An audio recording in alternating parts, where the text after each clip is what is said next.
Hello, everyone. Welcome to the Anchorage, Alaska College and Career Fair. We've got an exciting session today. A couple housekeeping items before we begin. Note that your camera and microphone are off so our panelists can't see or hear you. To that end, if you have a question, you could ask it using the Q&A button to go to the presenter at any time. Also note that we have additional sessions on the StriveScan website, so if you have interest in another panel or institution, you can go out and sign up at your leisure. Lastly, note that we're recording the session and it'll be posted to strivescan.com/Alaska once processed and uploaded. With those behind us, we'll turn it over to our presenters. All right, Dave, thank you so much. I'm going to go ahead and start sharing my screen. So hopefully everyone can see. Fantastic. Well, thank you all so much for being here. We are very excited to have you and that you're joining us this evening, this afternoon, this morning, wherever you are coming from. My name is Kate Ward, and I am a regional admissions counselor for the University of Oregon.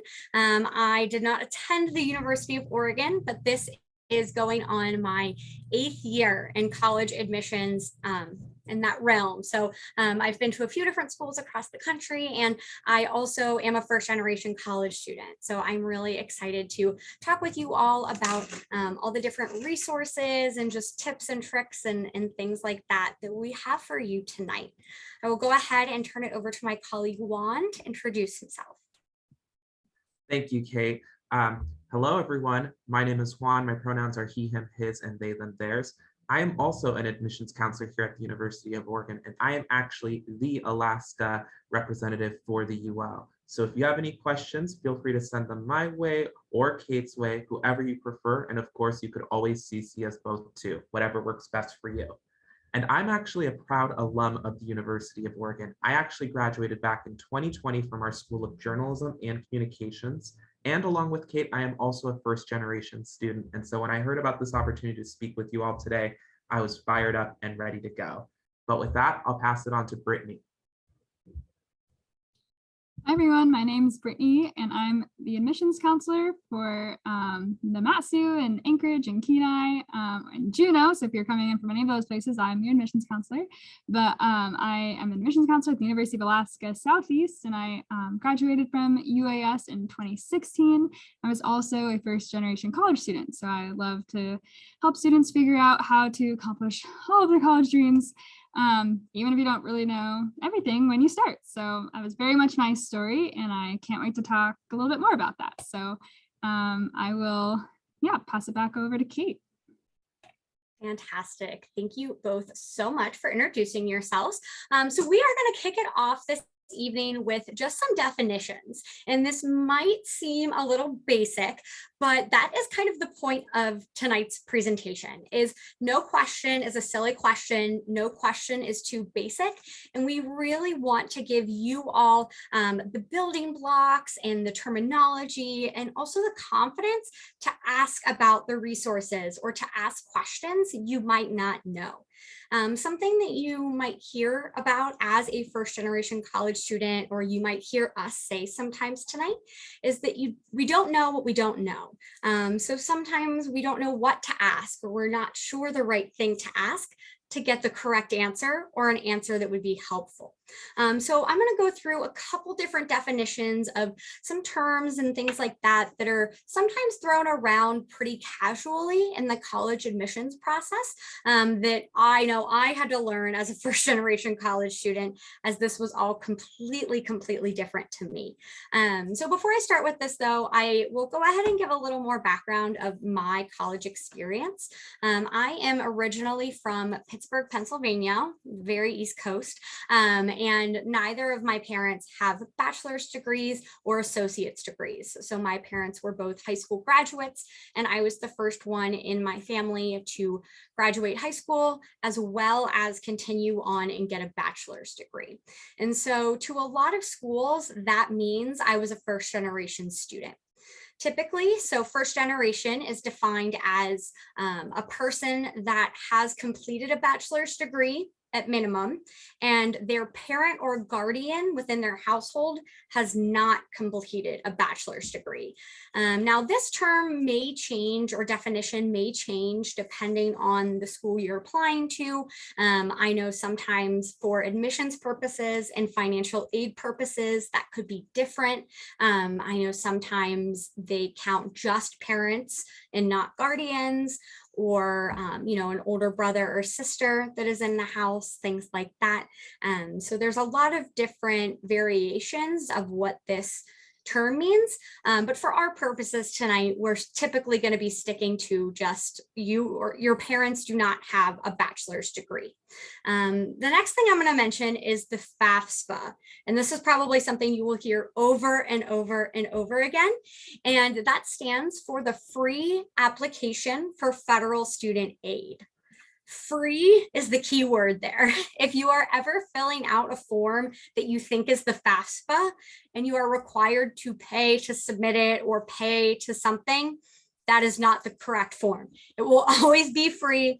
FAFSA.gov is the website you want to be using. No other sites. Sometimes they'll try to scam you into paying for it, or other third parties will get you. But that is the form that you and your family members or guardians will fill out that helps determine your eligibility for student aid as you come into the college process. So things that can be included in that eligibility are going to be your family's income levels, how many dependents or how many people are in your household, your parent or guardian's jobs, or maybe lack thereof. We know COVID has changed a lot of household financial situations in the past 2 years. And so that is really something to be thinking about and to start preparing the paperwork, I'll say, as you move into this process. But like I said, things that can be included in that form, or that you are being determined eligible or non-eligible for, are going to be things like loans, which you do have to pay back, and those can be private or public from the government, grants, which you do not need to pay back, and then scholarships from different universities as well. Scholarships are free money, which is fantastic. So more scholarships, the better. But there are things like the Pell Grant or the Stafford loan, which are just two of the many, many different types of federal aid. Typically, we see first generation students being eligible for at some point in this process. And I always like to just give a disclaimer that I am an admissions counselor. I am not a financial aid counselor. So as much as I can speak kind of broadly and surface level about financial aid, if you do have any questions specifically about that, I recommend reaching out to the financial aid office for any university that you are interested in or applying to. And then the third and final definition I'll just kind of talk about a little here tonight is going to be a CBO, and that is a community-based organization. Some of the organizations you may have heard that fall into this category are going to be things like TRIO or AVID.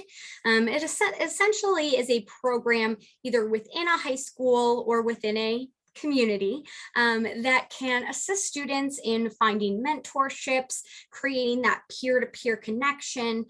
Sometimes they can take students and help them visit other colleges, or even submit your applications or get application fee waivers. So there's a lot of different resources that these programs can bring to students, and just open up a little more knowledge as far as the college process and academics, and navigating this very, very overwhelming and very, very confusing process. So that is also what we are here for tonight, is to answer any questions that you all may have. But we just wanted to kind of get started by defining some terms you might hear us say, or might hear other admissions professionals say as you're going through this process. So I am going to go ahead and turn it over to my colleague Juan, and he's going to speak to you all a little bit more about the types of resources that the University of Oregon offers for first generation students, and other resources that you might be able to find on other college campuses. Thank you, Kate. Hello again, everyone. So whichever college that you end up putting on your list that you're going to be, looking closer into, or maybe visiting, they're all going to have a variety of different programs. And so today we're going to be talking a little bit more about UO specific programs, but I'm also going to be offering along the way general advice that I learned as I was not just going through the admissions process, but also once I was here on campus. And one of the first things I'm going to mention is, and this is important, is that the UO itself is considered a mid-sized institution. We have about 22,000 total students here on campus, and that's broken down as 18,000 undergraduates and about 4,000 graduate students. That might seem like really big numbers, but the way I like to tell students about it is that, you get that mid-sized institution feel, which means that ultimately, the best part is that you have the resources of a large school, but within your own specific department or program, you can feel right at home. And there are other opportunities to feel at home too here at the UO. Two that I love to start naming right off the bat whenever I talk about this is the Multicultural Center at the UO, along with the CMAE. And the CMAE is actually an abbreviation for the Center for Multicultural Academic Excellence.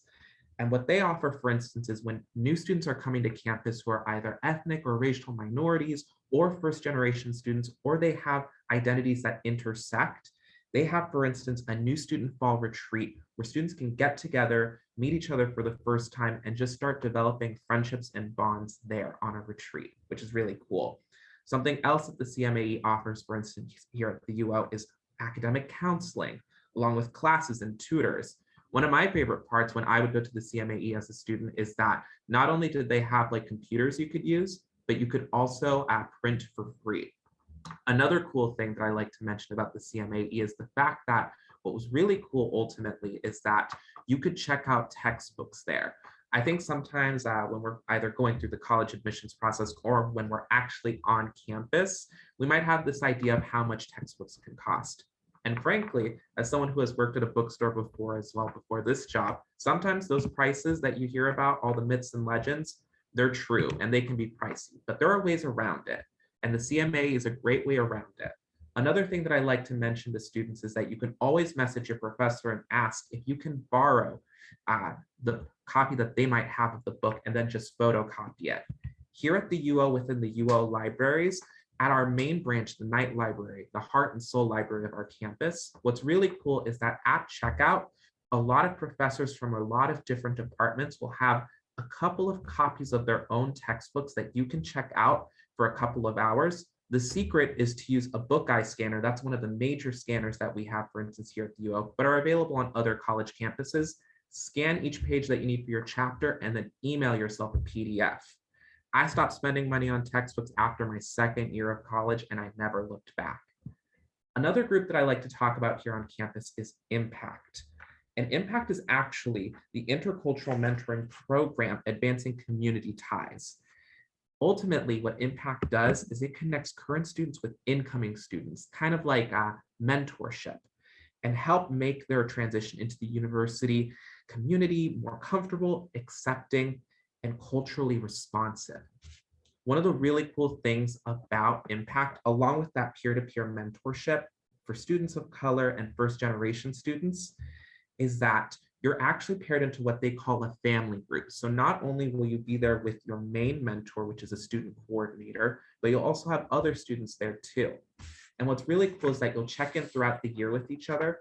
And the other thing too is that they'll have a variety of events that you can attend, whether that's study groups with your family group or with the larger Impact community, whether it's laser tag, or if it's just cooking dinner together. There's a lot of ways that we really want students to get involved as soon as they come here, and especially if they might be from a first generation or just a non-traditional student background. Personally, when I came to the UO, I'm actually, for context, from Oregon.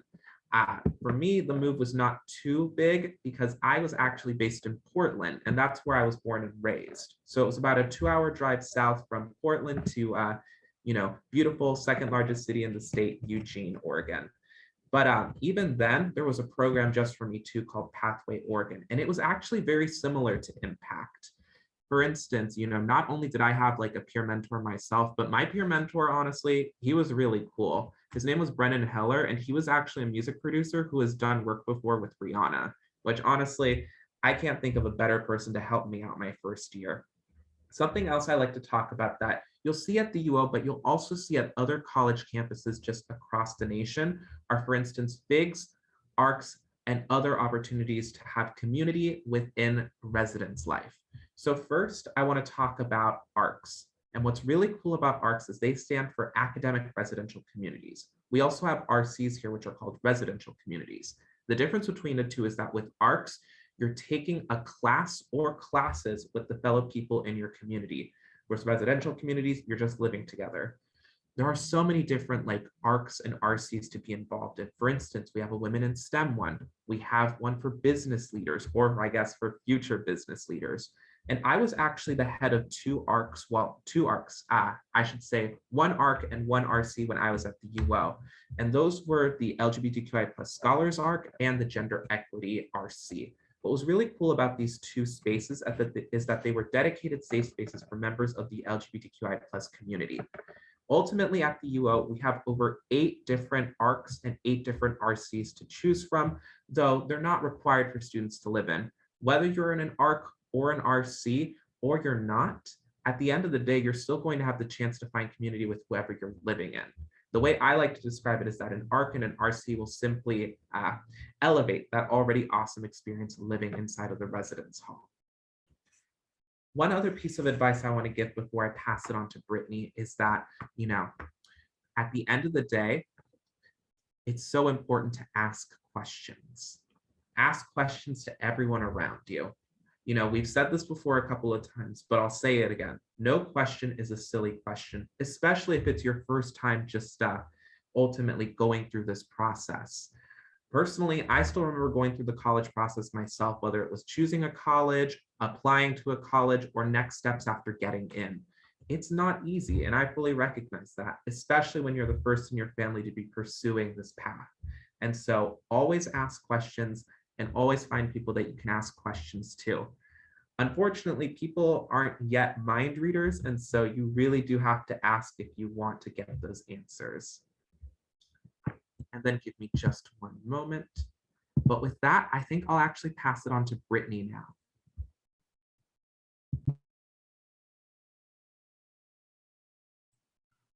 Awesome. Thanks so much, Juan and Kate. This has been really great. I love the focus on resources and connectivity and asking questions. That's a lot of my story as well. So I'll get my screen shared really quick, and then we will jump right in. Okay. Hopefully everyone can see this okay. If there's any issues, just let me know. Okay, so like I said earlier, my name is Brittany. I'm an admissions counselor at the University of Alaska Southeast, and I work with a lot of different areas in Alaska. So I know this is a statewide college fair, so no matter where you're coming from, it's always okay to ask me questions. And specifically, you might see me around in the Mat-Su, Kenai, or Juneau, or in some other Southeast communities too. So kind of all over. My story is pretty similar to some of the things, or I feel like a lot of the things that Juan and Kate said really resonated with me too. I was a first generation college student. I went to Palmer High School. I graduated in 2012, which is kind of old now. But I remember when I was looking at colleges, I didn't really know how these things worked. And I just assumed that because I had a 4.0, I could go to any school and I would get a scholarship, that's basically all I knew, is that you had to have good grades and that I couldn't pay for college, so I better find some scholarships. And so that was what I knew. I did not consider any of the colleges in Alaska. I didn't even know about UAS until April of my senior year. So I was only looking out of state. I wanted to go to a really big school, preferably in a warm place, but I was, just only out of state for me. So I don't know if you guys know this really, if you're seniors, but a lot of the times you spend your fall semester applying for colleges. So you're doing your applications, which are not promises. You're just applying to see if you'll get in. And then in the spring, a lot of times you get something, or even earlier, if you're lucky, you'll get something called a financial aid package, which is where you get, the letter from the university saying, here's what we can give you from the FAFSA, which Kate talked about. Remember the free application for federal student aid, what kind of grants, like the Pell Grant you might be eligible for, or loans. maybe scholarships that you've received from the university, things like that. And there's generally this, kind of, you get the idea of how much you're really going to have to pay. So when I started getting those financial aid packages back, I kind of had a reality check that maybe the things I thought about college weren't really going to work out the way I thought. So out of state tuition was looking like a lot of money. And even though I was a great student, it was just not going to meet. And my parents, since they didn't go to college and we were in an interesting time in our family at that point, they scared me to death about loans. So I basically decided I should probably look in state, because if you guys didn't know this, there are some really great scholarships for Alaska students to stay in Alaska and attend one of the UA schools. So those are the UA Scholars Award and the Alaska Performance Scholarship. And I had both of those scholarships. So I basically, my college in Alaska would be paid for. So I ended up going to UAS, and even though it wasn't really what I expected, because this is the smallest college in Alaska, and again, I was looking for a big school in a warm place, not Alaska, I actually found out that I was able to do everything I wanted to do and imagined to do in college, even while staying in state. And I didn't find too many barriers, or I found a lot of ways around barriers or resources to help me through those times when I didn't know the answers and didn't know who to go to. So I'll talk about some of the same resources, or like versions of them, that UAS has. Some of the same ones that Juan talked about, or versions of them. So and some other things that I learned along the way of being a first generation college student. So just in case anyone is like me, when I was in high school in Palmer, Alaska, I had no idea there was a school in Juneau. I didn't even know there was a university here. So just in case you're like me, we are down here in Juneau, Alaska. Obviously, there's the University of Alaska Anchorage up in Anchorage, and University of Alaska Fairbanks up in Fairbanks. So those are your 3 UA campuses. So and a lot of these 3 campuses will offer a lot of the same resources, or really similar ones. Obviously, we're the smallest, so you might even find different iterations or a couple different offices for some of the same things that I'm talking about today if you're looking at Anchorage or Fairbanks. So here we are down in Juneau.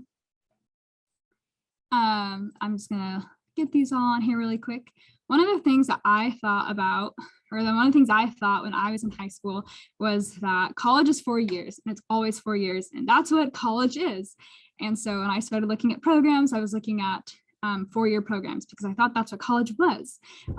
But if you didn't already know this, there are actually lots of different options at colleges. So you could do something like an occupational endorsement, which is only like a 6-month certificate program where you are endorsed to do an occupation. You get skills really fast and into the workforce.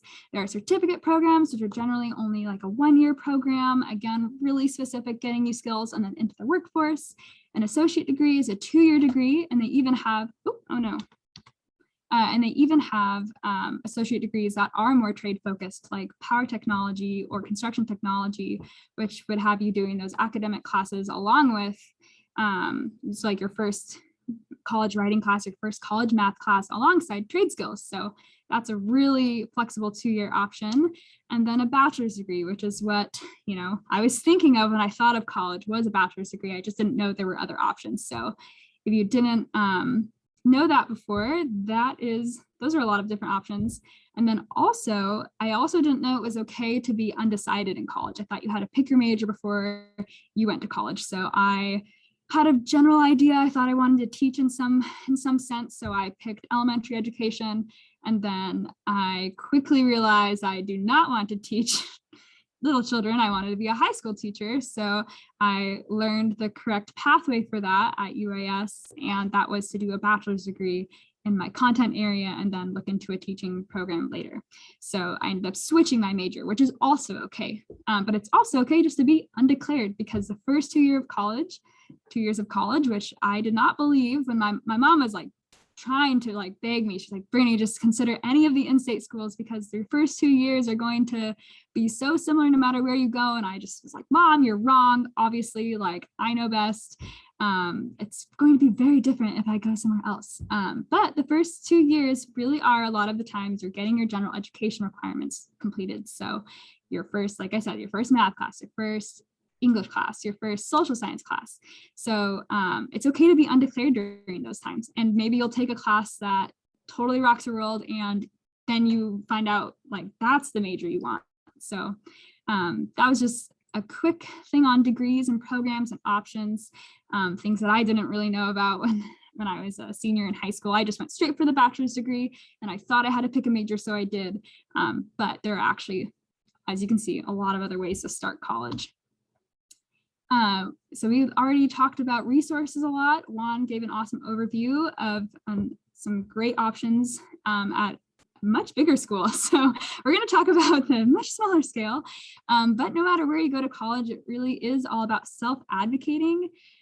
In college, like your parents can't call and check on your grades, and they can't, they could email your professor, I guess, but your professor probably won't work with them. So it's really about everything that you do for yourself. So you really have to know yourself and know your responsibilities, know where to go for help, and then actually take action based on all those things, which is a pretty big shift. My mom is a really talkative mom. So like if we ever went to the doctor, she'd be the one talking to the doctor for me. So going to college and having to like ask questions for myself was a pretty big deal. So yeah, we'll talk about some of the resources that you can look for at UAS. This is our campus. If you're not from Juneau, if you've never been to campus before. And the reason why I really like this picture is because you can really clearly see where all your resources are as a freshman. So if you're a freshman, you're living in the John Pugh Hall. This is our freshman housing. And then you are going to any non-science class here. The library is here. This is where a lot of the resources are that I'm going to point out. A lot of them are here, and so is the cafeteria. So very important, food is here. Then you have some other offices you might work with mostly before you go to college. So actually a lot of you would be working with these offices over the phone or over email. And then arts and sciences advisors and faculty. So the professors and the people who will help you stay on track for college are housed there. And then what you can't see in this picture actually is the science building, which I don't know if you can see my mouse. I think you can. Science building's right over here. It's built right on the ocean. This is Ock Bay. So besides that, in the student gym, this is what you're working with. So you like can't get lost. It's very easy to access your resources, which is a huge deal for me as a first generation college student, because I needed to know who to ask or at least who to go to. Like we have a student resource center located in this building where it's just like a walk up, ask question area. So that was good for me. And so as a freshman, if you're here, you're living here, going to classes here, studying here, eating here, and asking questions here. So it's all very close, which is really helpful. So yeah, I guess the top tip would be to learn your campus map wherever you're looking at or wherever you're going. One of the things that really helped me make a decision about college was taking a campus tour. I was not able to tour any of the campuses besides UAS actually. So, and I already was familiar with UAF and UAA. So I know it's not really in the means for everyone to just go fly around and do big college tours. I certainly could not. I was very jealous of my friends going to Washington and Oregon and California. And I actually only came on a tour to UAS because they offered to pay for it, which is now, I don't even know how that happened now that I'm in admissions, but somehow that happened and I was able to come tour the campus. So that made a really big difference for me because I didn't even know what a dorm could look like or should look like. Again, I had never been on a full campus tour before. My mom hadn't been on a campus tour before. So it was really helpful to see things in person. So I highly suggest if you can find like a virtual tour or anything other than those on the pamphlets you'll get that's like 50 feet by 50 feet or whatever. I had a really hard time with those. I was like, I don't know what this looks like in real life because I don't know what a dorm is actually shaped like.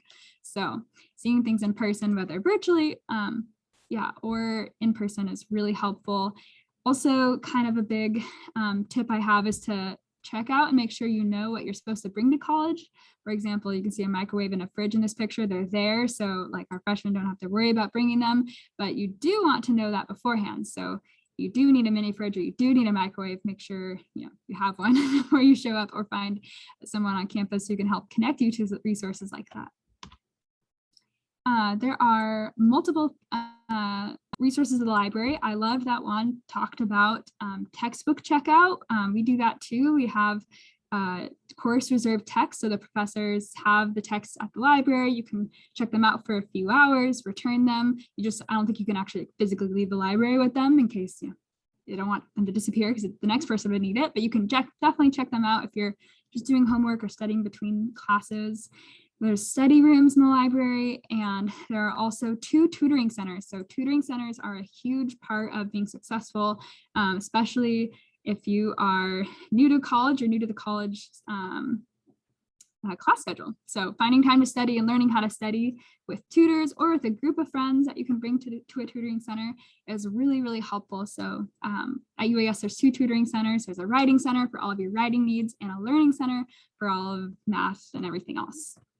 I'll try to go a bit quicker since I know we're trying to leave some time at the end.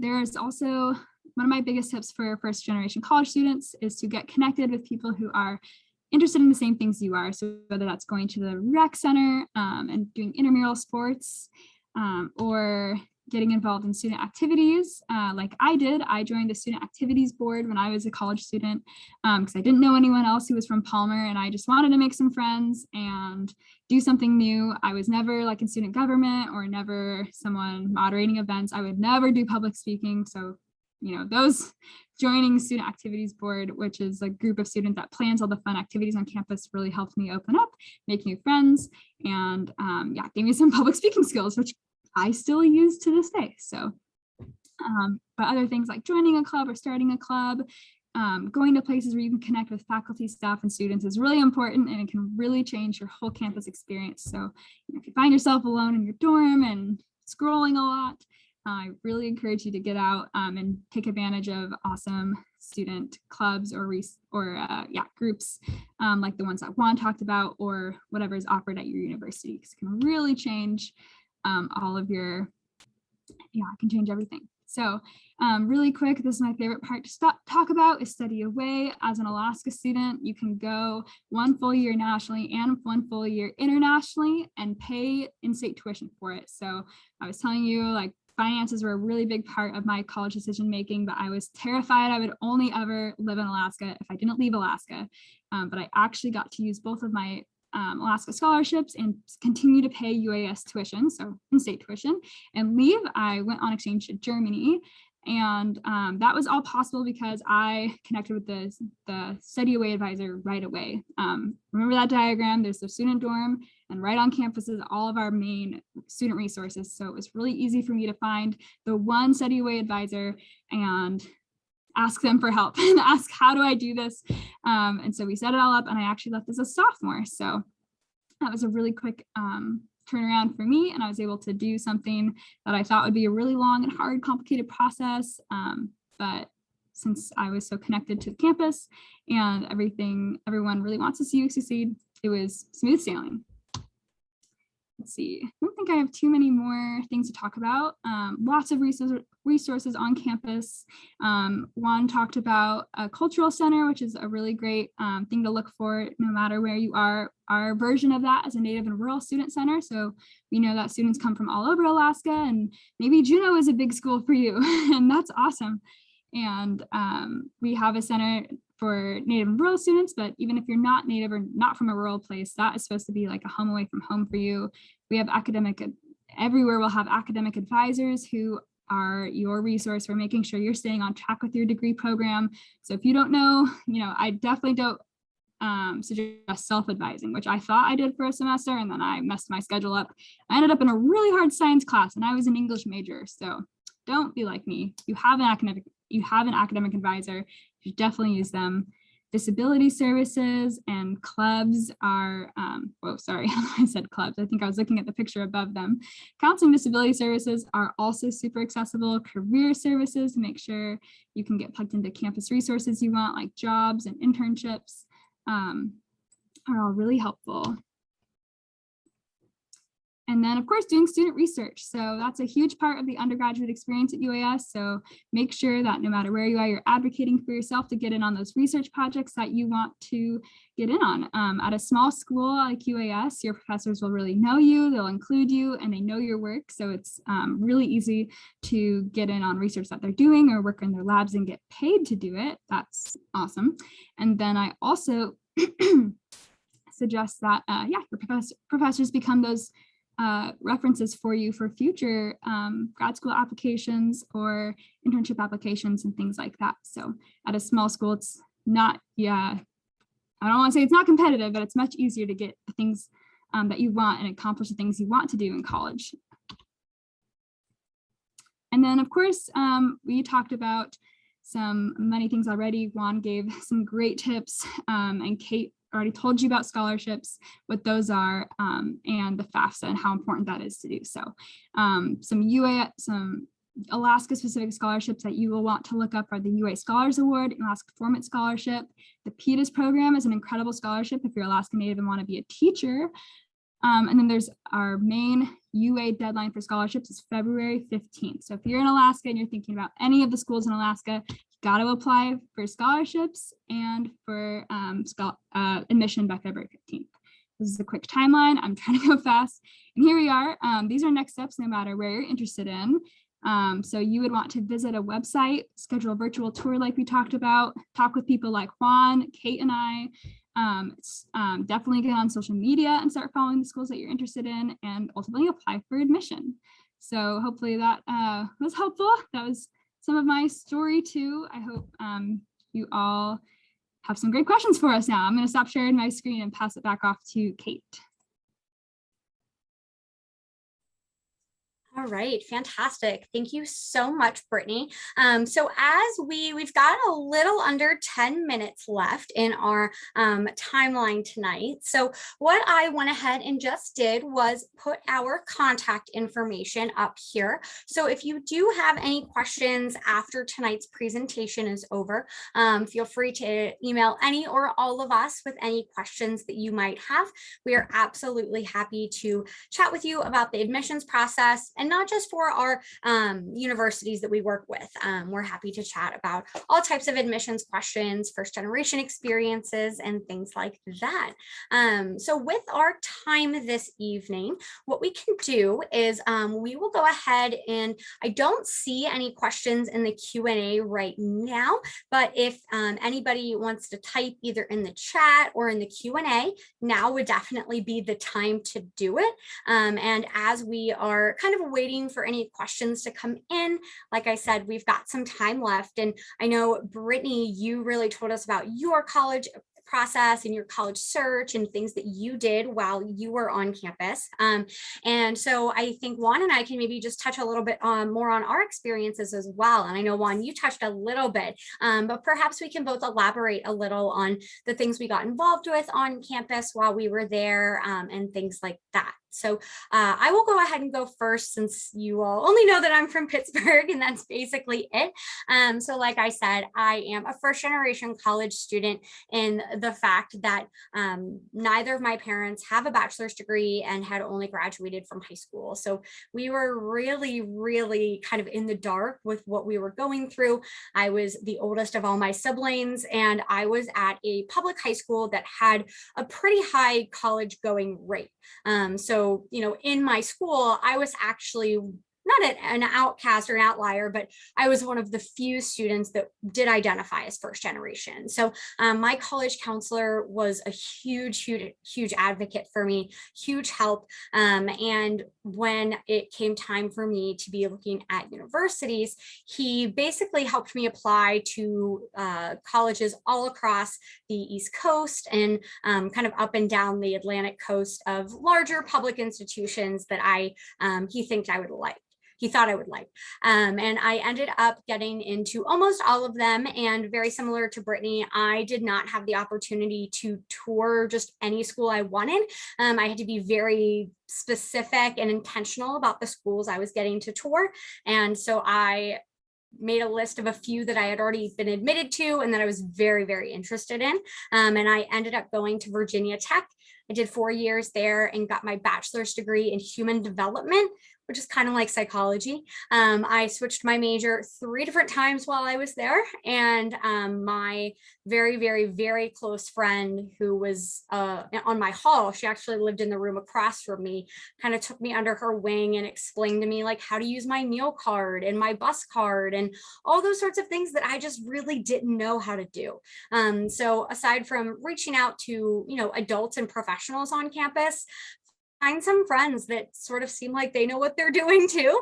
Because although it's good to create that community with other first generation or other students that identify as such, it's also kind of nice to have somebody on your side who really knows what they're doing in that sense. So yeah, that's a little bit more about my story. I will go ahead and turn it over to Juan if you want to just tell us a little bit more about either your process or why you ended up choosing the U of O. Sure. Thank you, Kate. So I share a similar story to that of, Kate and Brittany, and that's that, for instance, I may have been looking at some schools that were on the East Coast, for instance, but I knew that that wasn't necessarily something that was feasible for, my family to visit. So then I kind of like approached it in a different way. The way I looked at it was when I was looking at colleges to not just apply to, but visit, I wanted something that was, in my instance, close to home, but still a little bit away so I could have that little bit of independence, right? And that was something that I actually ended up really enjoying. One thing I want to say about that too is when I was looking at colleges myself, there were 2 really big things that were on my radar. Ultimately, the 2 big things that it came down to was just financial aid and scholarships, and also just academic programs. And that's what really sold me on the UO actually, because to be honest with you, one of the biggest factors in why I chose to go to UO out of the schools that I got accepted to is because I got offered a scholarship that offered that actually awarded me and waived tuition and fees. So I only ever had to worry about housing, and I ended up being an RA like my 2nd year on campus, so I didn't have to worry about housing costs either, which was really nice. But in all honesty, that is totally okay when you're looking at a college to go for a college that, is offering you a great financial aid package, kind of like how the UO offered me. But the other part that made me really feel captivated towards the University of Oregon was just all the academic programs that we offered. The reality is that you might have some interests that you have right now, but those could either evolve or you could have additional interests later on. It happens to everyone, right? For instance, I feel old saying this, but I'm 24 now, but I don't necessarily have the same interests that I had when I was 17. Some are still the same, don't get me wrong. And at the UO, we actually have 168 undergraduate academic programs. And that's broken up to be a little over 80 majors. So when I was looking at schools, I would go on their website and look at the different majors that they offered. And I would think to myself, what are all the interests I have? So for instance, I'm interested in art, I'm interested in political science, but I also am interested in journalism. What's a school that can offer me all of those things in case, for instance, I decide that, political science is no longer like my main interest. And that was what was so cool about the UO. One other thing I like to mention about the UO too is that, at the UO, it's totally okay to come here on campus your first year and not know what you want to study yet. Actually, about 1 in 4 students here come in undeclared. So we have a specific advising path for them, which we just call exploring. So ultimately, that's the advice that I like to give to students. It's totally okay to look at a school for its financial aid package, but also you want to make sure that, they have multiple of your interests there.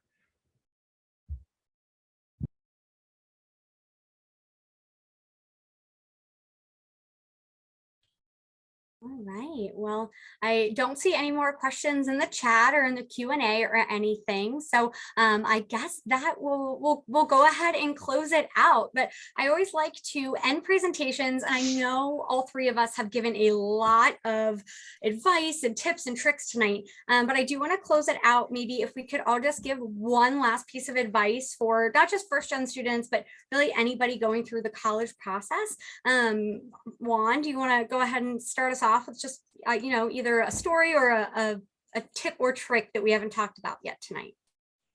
Sure, Kate, thank you.